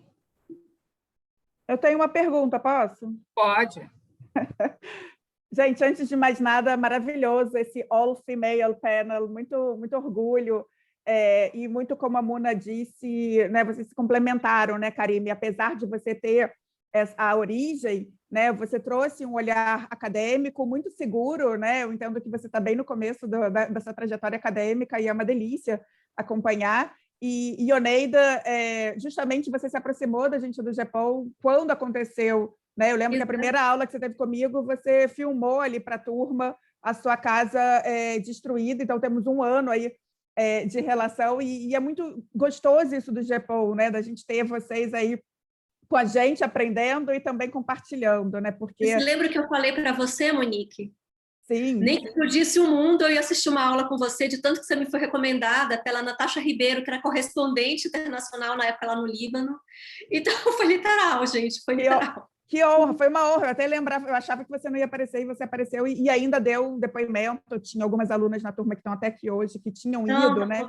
Foi uma delícia. Mas eu só quero, na realidade, assim, né, muito instigante, eu queria jogar aqui algumas questões. Karime, você é uma estudiosa do exército libanês, né? Uma das fotos que a Yoneida colocou, ali apareciam umas pessoas fardadas, né? A minha questão para você e o exército libanês nisso tudo, e, sobretudo, depois da explosão, porque, pelo que eu acompanhei, as pessoas reclamavam que o exército não aparecia, e quando aparecia era para, né, enxotar as pessoas das ruas, não era para ajudar, era para fazer com que ficasse mais difícil a vida, né? Então, eu queria depois pedir para você refletir um pouco sobre isso. E vocês duas, Karime, você falou uma coisa que para mim é muito triste, que eu tenho acompanhado em outros países, sobretudo com grupos como os curdos. Você falou da questão do suicídio, né? A gente acompanha isso também em Gaza. Aliás, falando de poucas horas de energia, o Líbano, né, parece Gaza em alguns momentos. Eu sou estudiosa um pouco do país mais ao sul. E a minha questão é um pouco de como fica essa questão do... eu me perdi um pouco, mas a questão do... tem o suicídio, mas muita gente indo embora. Uma das principais fotos que eu vi foi do aeroporto nos dias seguintes. Então, essa questão da diáspora, por um lado, né, e a Muna ressaltou isso, que é importante, que ajuda, né? Eu lembro de todo mundo falando doe para a ONG, né? Não doe para a organização estatal, né? E que teria esse conhecimento. Mas como é que está isso hoje? Quer dizer, com a Covid ainda piorou essa saída, né? Mas eu queria que vocês falassem um pouquinho dessa nova saída, e, por fim, aí a gente abre para outras questões, a França. Karime começou aqui, ganhou meu amor eterno quando falou que tem que falar do Império Otomano, né? Então, eu tenho 2 minutos, eu prego isso, né? Tem 1 minuto, irmão. Estude a história otomana, não tem como falar do Oriente Médio sem falar do passado otomano, mas, a partir de 1860, usemos essa data, a França, né, se insere aí, e uma das principais figuras a se movimentar em relação à explosão foi o Macron, se eu não me engano, o primeiro a visitar. Então, eu queria lançar essas perguntas, Karime. Mas ninguém. O Erdogan foi, mas assim, eu queria lançar aqui a pergunta, né? Karime, exército, vocês duas, nessa diáspora, essa nova saída, se é isso mesmo, né? Esse desespero, e a França. Acho que é isso aí, a gente tem um monte de perguntas. Só um minutinho, eu vou fazer o seguinte, então, vamos dividir em blocos, como a gente faz. Então, tem essa pergunta da Monique, e aí tem algumas perguntas aqui, e aí eu vou direcionando para as duas, porque aqui não está claro. Em meio às especulações, ainda que as investigações não avançaram, foi realmente descartada um possível ataque de Israel? É uma pergunta. E eu tenho uma visão em relação a isso, e eu acredito que sim, que já está, eu descartaria, mas enfim. A população... E aí outra pergunta, né? Aí vai ser a terceira, somando a da Monique. A população continua pagando os impostos? continua. Continua. Os impostos não deixam de chegar nunca, mas, enfim. Tá? Então, tem essas 3 perguntas e eu passo depois, tem outro bloco de perguntas para a gente fazer. Quem quer começar? Começa a Karine ou Ioneida? Começa a Karine, tá? Aí eu vejo. Posso começar? Já vou aproveitar, então, para responder a pergunta da Monique sobre o Exército. Então, né, no meu estudo em específico, agora no mestrado eu não estudo mais o Exército, e um dos grandes problemas que eu tive ao pesquisar durante a graduação é a dificuldade de fonte bibliográfica, né? E tanto numa graduação como num mestrado, a gente não consegue ter tempo hábil para ir para campo, enfim, fazer aquele trabalho que num doutorado, por exemplo, poderia acontecer. Mas a falta de fontes bibliográficas para isso demonstra exatamente o silenciamento que tem, né? E as pesquisas científicas mesmo que tem sobre a questão das Forças Armadas no Líbano. Então, a minha pesquisa, que foi a publicada, ela ficou centrada principalmente nos anos 60 e 70 do Líbano, e eu vou explicar por quê, para a gente conseguir analisar o que é o Exército hoje. Basicamente, nos anos 60 e 70, o Exército ele entra em diversos momentos em confronto com os palestinos no Líbano, porque principalmente a comunidade, né? Vamos pensar agora em comunidade política, por favor, quando eu falar os cristãos maronitas, eu não estou falando todos os cristãos maronitas do Líbano, eu estou falando dessa comunidade política. Eles não queriam a presença palestina no Líbano, né? Por N motivos, enfim, que eu ficaria 5 horas falando sobre isso, mas o Exército, e aí que focou a minha análise, né? O Exército enquanto não uma instituição nacional, mas como uma instituição que representa interesses da classe política governante. E isso não muda. Na verdade, essa metodologia de análise é o que a gente utiliza exatamente para abordar exércitos em qualquer país. Se eu pegar essa mesma metodologia para aplicar no Exército Brasileiro, eu consigo fazer esse processo, né? Consigo entender esse processo do Exército enquanto representante, enquanto instrumento de uma classe dominante. O que acontece durante a Guerra Civil? O Exército ele segue a mesma estrutura sectária que o restante da política libanesa. Então, o comandante ele é sempre um cristão maronita. E aí, a partir daí, né, se vai desmembrando na hierarquia militar a mesma lógica sectária da política libanesa. E quando inicia a Guerra Civil, esse exército ele se fragmenta, porque os soldados e os militares, eles se aliam às linhas sectárias deles. Então, o exército, ele perde totalmente o ser, né? A instituição militar, ela deixa de ser. E aí, isso foi uma das grandes coisas da minha pesquisa na época, porque meu objetivo inicial, inclusive, né? A CAPES que me perdoe, mas a minha pesquisa ela foi financiada para estudar exatamente o exército na guerra. E nos 45 do segundo tempo eu falei assim, gente, não tem o exército na guerra, porque o exército ele se fragmenta e ele basicamente não tem atuação. Quando que essa imagem do exército ela vai voltar? A partir do Acordo de Taif. No entanto, é a partir desse momento que o exército ele começa toda uma política principalmente de trabalhar com imagens para demonstrar que é uma instituição nacional, enfim, né, de fazer a propaganda da própria instituição. Mas, assim, né, uma hipótese que eu tenho, porque eu não estudei mais a fundo isso, mas a hipótese que eu tenho é que até hoje o exército não reconquistou a imagem dele. Né? Os libaneses eles não confiam, por exemplo, num exército se Israel invadir o Líbano. Não vai recorrer ao exército, entende?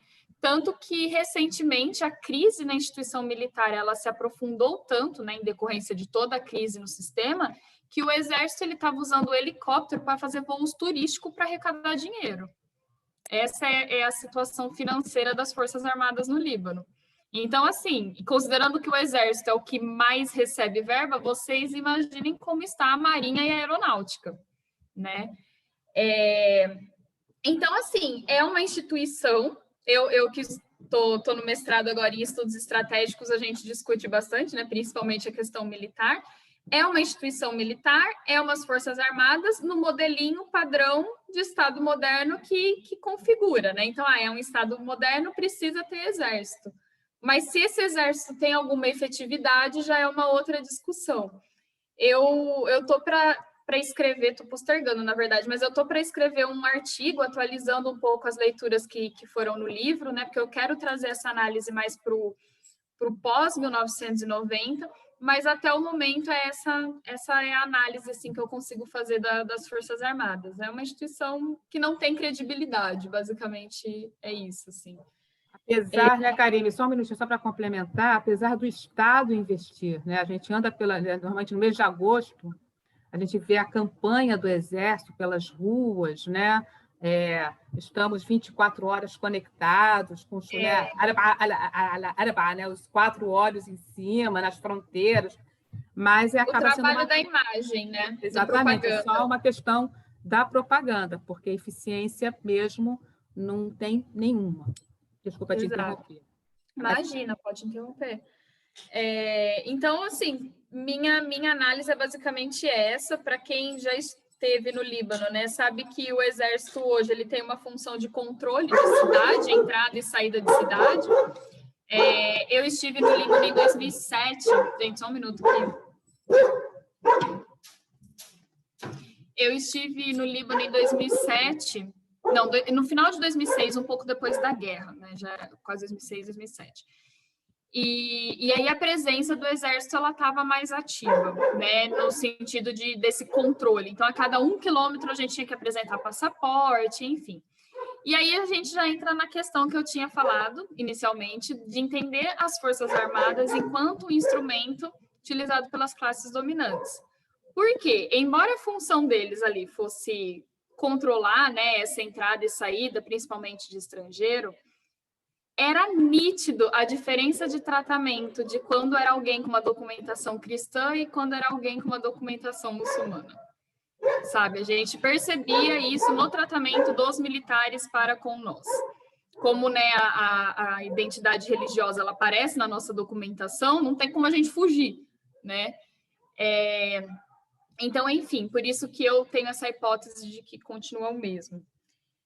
Sobre a diáspora, é inegável também, né, que a gente pode pensar esse momento como um novo momento de diáspora. Eu sigo no Instagram mesmo um cientista político que ele faz doutorado lá no Líbano, enfim, libanês, e eles têm compartilhado na página deles exatamente dicas para quem quer sair do Líbano. Então, países a procurar, documentações a recorrer. Então, isso demonstra que está correndo mais um fluxo migratório, imagino não, né? Qualquer momento de crise econômica, isso tende a se intensificar e acredito que agora no Líbano não seja diferente. Então, basta andar, eu sempre falo, né? Basta andar nas ruas de São Paulo, assim, para ver quantos libaneses novos você está vendo pela rua. Cada semana que eu vou para São Paulo, eu vejo um conjunto de libaneses novos, assim. Então, né, reflexo desse fluxo migratório. Agora entramos na questão da França. Polêmica questão da França. Mamãe França. A mamãe França, né? O papai Macron.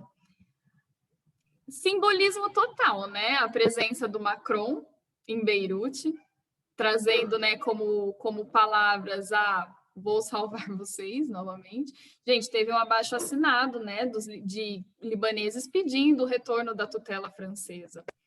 14 mil assinaturas para um país de 5 milhões de habitantes, contando refugiados, né? É um número expressivo. Então, quando a gente fala, né, do colonialismo, né, durante o século XX, principalmente francês e britânico, mas falando no caso francês no Líbano, eu não sei te dizer se esse colonialismo um dia ele acabou, ou se é um neocolonialismo que a gente chama, né, que não é a presença da colônia no local, mas essas diversas medidas que vão se adotando, né? E um exemplo disso a gente pode ver na reunião que aconteceu da ONU durante essa semana, puxada, né, pelo Macron para se arrecadar verbas para mandar para o Líbano, e não tinha nenhum libanês na reunião. Então, era um conjunto, né, do papai Macron, junto com o seu conjunto de representantes ali, né, de diversos países, negociando o que vai fazer com o Líbano. Muna, você me perguntou aquela hora se já formou um novo governo, eu até fui atualizar aqui, e no dia 27 de julho, houve a reunião desse novo primeiro-ministro, que, né, também não novo na política libanesa, é um bilionário, então, que já diz muito também, né, sobre a nova dirigência, que não é nova. Os homens mais ricos do Líbano. Exato. Então, o Líbano, ele troca de um bilionário para ir para outro, né? E aí ele, enfim, né, ele está tentando formar um novo governo e nessa reunião de formação de novo governo que aconteceu no dia 27, ele já se demonstrou alinhado à recomendação da França. Então, né, nada de novo à luz do sol. E, inclusive, eu gosto de reforçar que é algo que o Osama Makitz, ele fala muito, que ele, né, para mim, ele é um dos maiores estudiosos sobre o sectarismo no Líbano hoje, sobrinho de Eduardo Said, né? Algumas coisas eu acho que é genético, mas ele mesmo, né? Ele quando ele vai falar dessas diversas formas de colonialismo, ele traz o neocolonialismo. Essa é uma forma de neocolonialismo, né? Então, a presença do Macron andando em Beirute como salvador da pátria e um conjunto de pessoas decidindo sobre o Líbano que não são libaneses.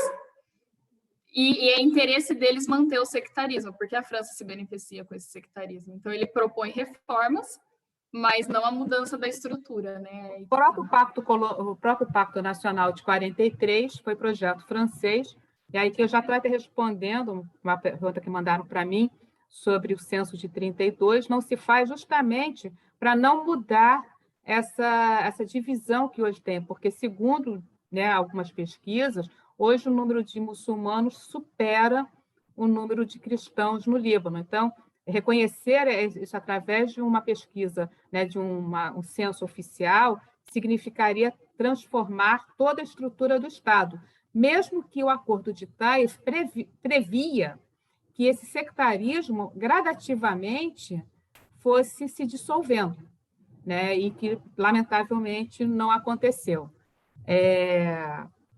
Acho que a Karime está congelada, né? Ioneida, você quer complementar enquanto a Karime volta? Vocês me ouvem? Aqui está dizendo que a minha internet está instável, gente. Não, aqui eu estou me ouvindo. Porque aí tem as perguntas, né, sobre as especulações. Se foi descartada, você que estava lá, realmente descartada um possível ataque de Israel, e se a população continua pagando impostos, só para a gente fechar as perguntas. Sim, continua essa história vigente até hoje. Uma coisa muito interessante que também precedeu foi um Twitter do primeiro-ministro na época, dizendo que ia transformar. Toda vez alguém fala que vai transformar ou Israel ou o Líbano, seja lá o que for, vai voltar à Idade da Pedra. Então, o Twitter que ele comentou, ele justamente um dia ou 2 dias antes, dizendo assim que ia destruir o Líbano. Eu não sei se foi ele ou se foi algum militar, né? Mas assim, esse Twitter saiu rodando, assim, caindo no WhatsApp de todo mundo, assim, tá vendo? Foi Israel, eles estavam planejando isso, né? Então, realmente esse Twitter existe, né? Agora, o quanto ele é veracidade também, porque eu não falo hebraico, eu dependia do que eu ouvia das pessoas, né? As pessoas lá confirmam. E sim, as pessoas pagam muito imposto, né? Mas nada retorna. Mas aí que não pague, né? Então é bem complicado. E eu também, para eu responder alguma coisa do Exército ou não? Foram 3 perguntas, né? Pode, claro, a pergunta é para vocês. Se quiser responder. A única coisa que eu complementaria é a questão do Hezbollah, né? Que é muito mais bem equipado, inclusive é melhor, cumpre as lacunas deixadas pelo Estado, e não apenas para xiitas, tá? Cristãos se beneficiam, vão para a escola, recebem ajuda alimentar, sabe, educacional para os filhos. Tinha uma escola lá do Hezbollah atrás da minha casa, no meio de Asharafi, todo mundo sabia que tinha lá um investimento, né, que vem direto do Irã. Então, nessa manifestação de agora, eu vi algumas placas dizendo Irã, a nossa autonomia, né, autonomia dos povos e tal, retirada da influência do Irã, ou da Arábia Saudita também, então isso depende muito das placas. E uma coisinha só que eu queria falar, não sei se é uma coincidência ou não, mas ela falou da 14 mil assinaturas, né, para voltar a ter mandato, sei lá o quê. Gente, não é para, não achei isso mera coincidência, eu não sei, mas esse corresponde exatamente ao número de pessoas que têm passaporte francês no Líbano, dupla nacionalidade francesa, exatamente 15 mil pessoas, a estimativa seria essa. Talvez esse grupo aí tenha pedido, né? Porque eles se acham franceses mesmo, tem um horror a palestino, né? E a gente viu agora, tem forças libanesas atacando, né? Que também é uma milícia cristã, agora atacando lá no sul do Líbano. Então, assim, é todos contra todos mesmo, né? E, enfim, mais alguma outra pergunta que eu não tenha falado? Eu não estou te ouvindo, Mona. Eu estava mutada, desculpa. Já fechou esse bloco, e aí eu vou fazer o seguinte, eu vou fazer mais as perguntas que nós temos aqui, que para Ana Maria Melissa, e a gente encerra... Se bem que a pergunta da Maria Melissa já foi respondida, que era o nome do sobrinho do Saíd. E eu vou fazer essas perguntas e a gente encerra o bloco, tá bom? Vamos lá. Para as duas, né?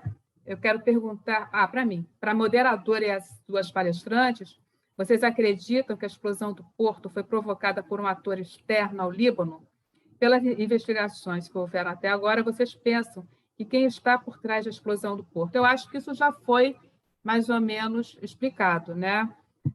Na opinião de vocês, foi um acidente ou foi uma explosão provocada de forma proposital?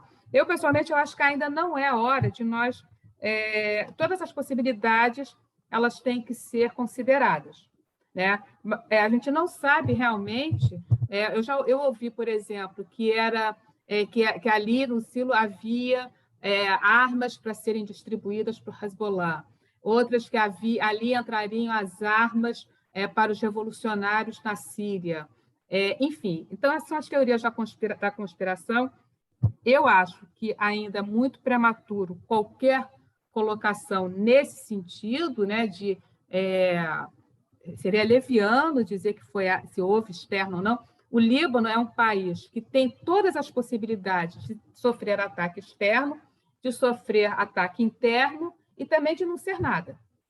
Né? De não ser nada que eu digo assim, ser negligência. Tudo aponta que pelo que a gente tem hoje, como a Karen bem colocou, tudo aponta para a negligência do Estado, que foram avisados, as péssimas condições que havia, que o porto estava, onde estava uma parte mais sensível né? Então, a gente não sabe exatamente. Eu não sei se as meninas concordam.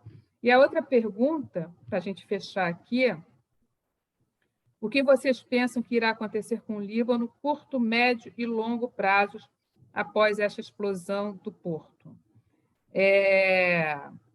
Bom, e da Maria Melissa foi. Então, eu vou responder essa e depois eu passo para as meninas também, né? O que vocês pensam que irá acontecer com o Líbano? A curto, a gente, assim, queiramos sim, queiramos não, essa resiliência libanesa, ela está presente.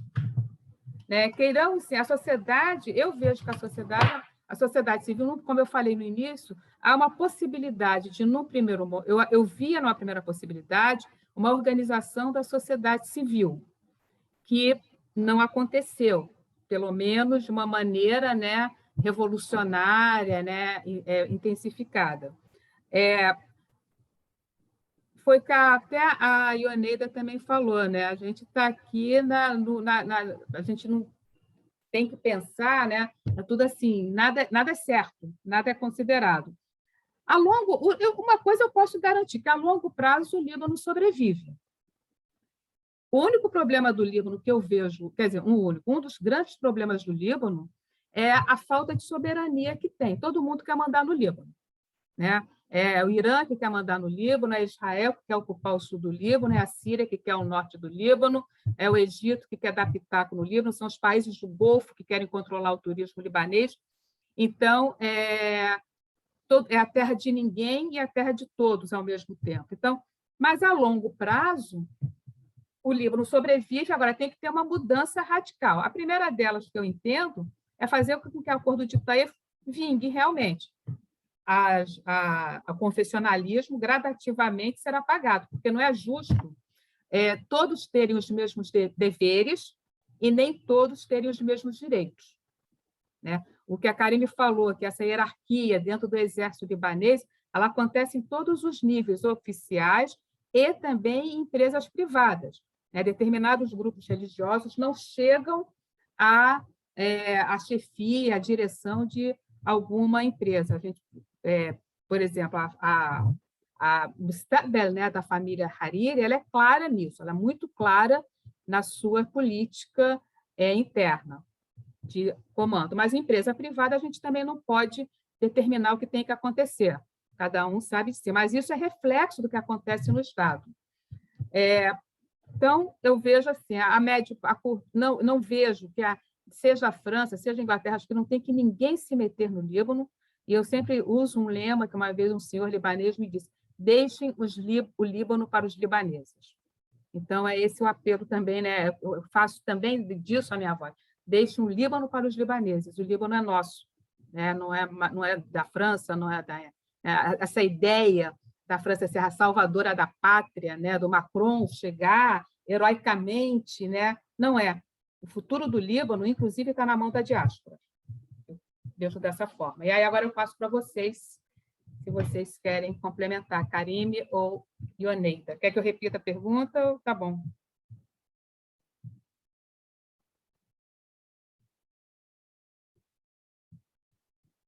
Karine ou Ioneida, querem responder? Eu me senti contemplada, eu acho, Mona. Eu sou péssima na lista futura. Eu não gosto, eu não sou muito boa em previsões. Então, eu acho que no Líbano é muito difícil, inclusive, a gente fazer essas previsões, porque é tudo, né, muito instável, assim. Então, em um dia, me perguntaram: você acha que tem um risco de guerra civil? E eu falei: não acho. E no mesmo dia, xiitas e drusos começaram a se estranhar, e aí eu falei: talvez tenha. Então, assim, é muito difícil da gente ter uma previsão, porque é muito instável, principalmente atualmente, né, no calor do momento que está e no olho do furacão que está. Então, eu não vou me arriscar a fazer previsões e futurologia não é ciência, né? Então, não gosto muito, não. Então... Não é ciência. E não gosto também da ciência política que transforma as pessoas em números e começa a fazer várias contas para fazer... Não sou dessa ciência política. Então, e o restante do que você respondeu, eu concordo. Eu acho que hoje a maior hipótese é que foi negligência. Pelo menos é o que os relatórios têm apontado, né? E aí, não sei se a Ioneida quer complementar também.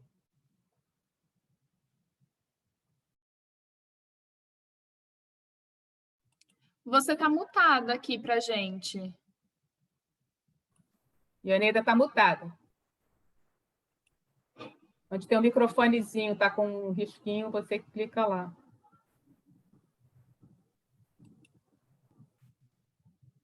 Foi. Tá. Não, gente, é só essa questão da França, né, do exército, enfim. É muito interessante que o Macron aparece lá se passando de Salvador, né, esse fardo do homem branco que a gente costuma estudar em RI, né, mas durante as repressões das manifestações, todas elas, quando você vai olhar, inclusive eu tenho uma cápsula de gás lacrimogêneo made in France. Então, para mim também é muito estranho isso daí. E agora, para finalizar mesmo, tá? Só mais uma aqui. Espera aí. Qual autor? São duas e a gente encerra. Depois de receber tantos refugiados sírios, será que a identidade do Líbano não mudou? E a outra recentemente saiu um estudo da Economist sobre as moedas mais fracas e mais fortes com base no preço do Big Mac no país e moeda mais desvalorizada do mundo era a libanesa. Após a explosão, vocês têm conhecimento a respeito de políticas fiscais implantadas para a estabilização econômica ou não houve? Quem quer responder?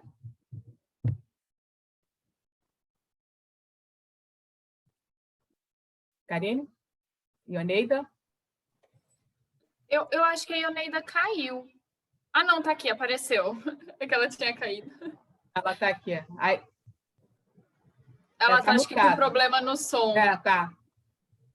Sim, gente, a minha internet está instável, gente. Está uma chuva aqui. A internet não é nosso forte. No Amapá, né, Ioneida? Amapá, Lá na ponta do Brasil. Vamos embora. Olha essa a maravilha da live é essa. Uma no Amapá, outra em São Paulo e eu aqui no Rio de Janeiro. Exato.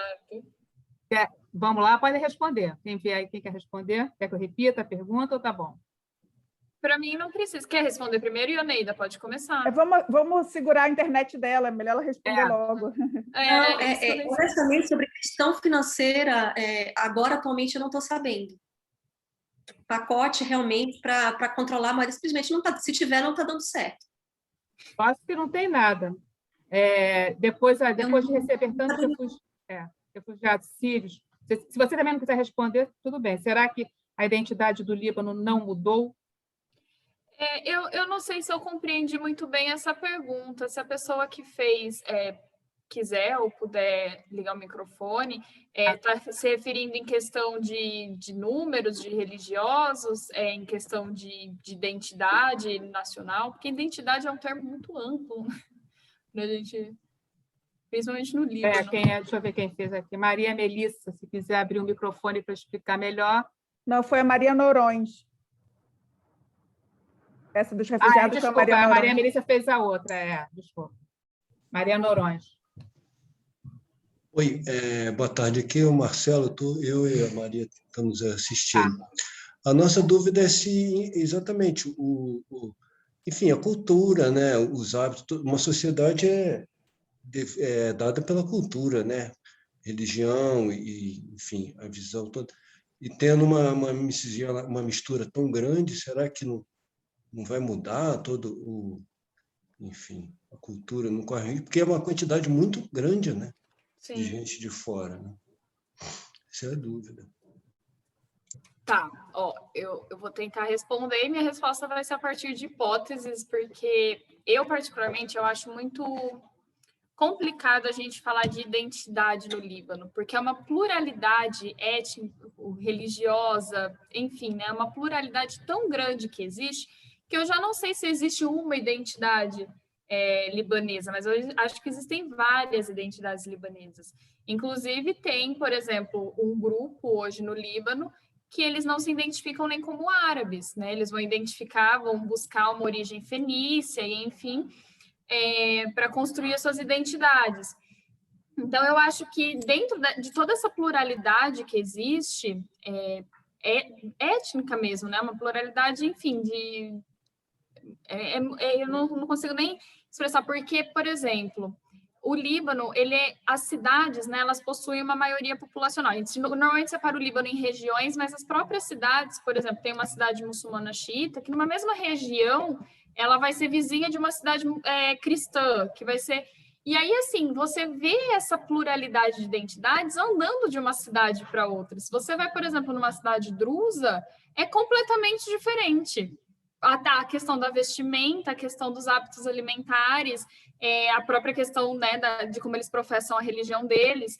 Então, essa pluralidade ela já existe, né? A questão dos refugiados, o Líbano não é um novato em lidar com refugiados, considerando o grande refúgio de palestinos que já existem no Líbano.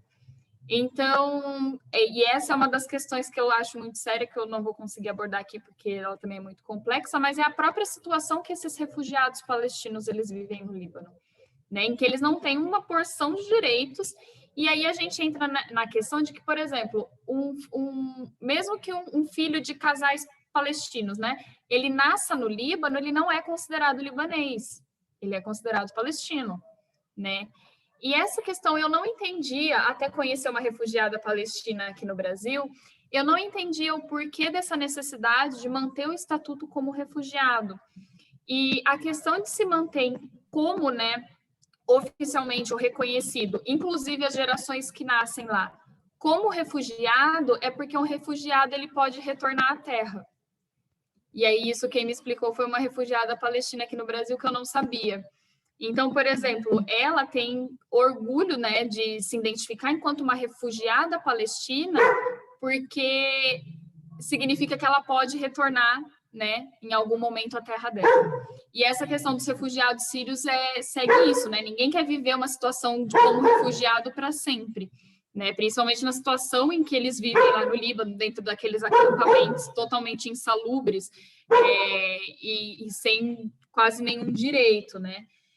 Então, o Líbano não é novato em lidar com refugiados, ele vive com os refugiados palestinos desde os anos 40 e depois nos anos 70, né, a partir do Setembro Negro, que tem essa intensificação do movimento migratório palestino para o Líbano.